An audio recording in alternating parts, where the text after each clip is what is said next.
নমস্কার বন্ধুরা, আশা করি সকলে ভালো আছো। আজকে তোমাদের সামনে নিয়ে এসেছি নরম নরম চিতই পিঠা কিভাবে একেবারে সহজে অ্যালুমিনিয়ামের কড়াইতে বানানো যাবে সেটাই আজকে তোমাদের সাথে শেয়ার করছি। আর শীত তো পড়েই গেছে, আর সেই রকম চিতই পিঠার সাথে যদি হয় নলেন গুড় তাহলে তো কোনো কথাই নেই। তো এই চিতই পিঠাটা বানানোর জন্য আমি এখানে নিয়ে নিয়েছি 1.5 কাপ গোবিন্দভোগ চাল। গোবিন্দভোগ চাল দিয়ে করলে যে কোনো পিঠার মধ্যে স্মেলটা কিন্তু অপূর্ব সুন্দর আসে। আর এই গোবিন্দভোগ চালটাকে কিন্তু আমি একবারই জল দিয়ে ধুয়ে নিয়েছি, আর একবারই ধোবো, কারণ বেশি ধুলে কিন্তু চালের গন্ধ চলে যাবে। আর দিয়েছি 1/2 কাপ মতন একটু উষ্ণ গরম জল, আর দিয়ে দিয়েছি 1/2 কাপ মতন সুজি। এই 1/2 কাপ সুজি, উষ্ণ গরম জল আর 1.5 কাপ জল দিয়ে কিন্তু বানিয়ে ফেলতে পারবো একটা সুন্দর পিঠে অ্যালুমিনিয়ামের কড়াইতে। এই সমস্ত উপকরণটাকে কিন্তু আমি 1 থেকে 1.5 ঘন্টার জন্য ভিজিয়ে রেখে দিয়েছি।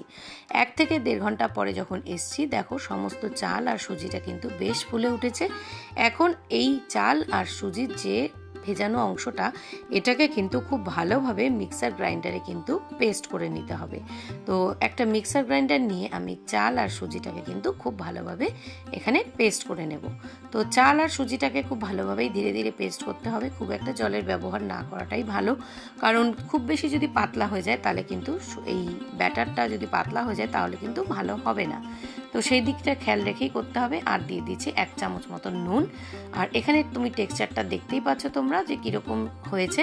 তো এখন দেখা যাচ্ছে যে টেক্সচারটা যেরকম আছে ঠিক এইরকমই থাকবে, খুব একটা দানাদার যাতে না হয়। আর এই ব্যাটারটাকে আরও একটু ঘনত্বটাকে পাতলা করার জন্য আমি আরও 1/2 কাপ মতন গরম জল এখানে দিয়ে দিয়েছি, মানে আঙুলটা যাতে সয়।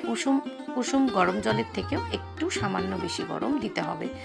আর এই গরম জল দিয়ে বেশ কিছুক্ষণ ফেটিয়ে নেওয়ার পরে কিন্তু এখন আমি এখানে দিয়ে দিয়েছি 1 হাতা মতন, 1 হাতার থেকে একটু কম মতন এখানে নারকেল দিয়ে দিয়েছি।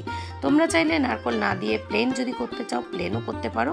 আমার নারকেলটা দিলে স্পেশালি ভালো লাগে। আর এভাবে করে দেখবে তো গুড় ছাড়াও ভালো লাগে, গুড় দিয়ে খেতেও ভালো লাগে। প্রথমেই বললাম অ্যালুমিনিয়ামের কড়াইতে কোনো রকম ঝামেলা ছাড়াই কিন্তু আজকের এই পিঠেটা বানানো হবে। সবার বাড়িতে মাটির সাজ থাকে না, তাই জন্যই এই রকম একটা প্রসেস অ্যাপ্লাই করা। তো একটা টিস্যু পেপারের মধ্যে বেশ কিছুটা তেল নিয়ে তারপরে কড়াইটাকে ভালোভাবে একটু মুছে নিয়েছি। একটু যাতে জল না থাকে সেদিকটা খেয়াল রাখতে হবে। তারপর ব্যাটারটাকে কড়াইয়ের ওপর দিতে হবে। এই যে যখনই এই ব্যাটারটার মধ্যে ছিদ্র ছিদ্র ওপর দিকটা হয়ে যাবে তখনই একটা যে কোনো ঢাকা দিয়ে কিন্তু ঢেকে রাখতে হবে। এখানে 1 মিনিটের একটু কম বা 1 মিনিটের কাছাকাছি হলেই কিন্তু এই পিঠেটা হয়ে যাবে, এবং দেখবে অটোমেটিক্যালি কড়াই থেকে খুব সুন্দরভাবে ছেড়ে উঠে আসছে। আর ভীষণ সুন্দর হয় এই পিঠের পেছনটা। আমরা কখনো কল্পনাই করতে পারিনি যে কড়াইয়ের মধ্যে এত সুন্দর পিঠা হয়, চিতই পিঠা। তো দেখা যাক কতগুলো পিঠা ঠিক পর্যায়ক্রমে এইভাবেই আমি ভেজেছি। তো দেখতেই পাচ্ছ পিঠেটা কিন্তু সুন্দর ফুলেও উঠেছে, সামনে পেছন খুব সুন্দরভাবেই জিনিসটা ফুলে উঠেছে, আর হয়েছে ভীষণই সফট আর ভীষণ ছিদ্রযুক্ত জালিদার। তো কেমন লাগছে এই জালিদার এই পিঠেটা, চিতই পিঠাটা অবশ্যই কিন্তু কমেন্টের মাধ্যমে জানিও।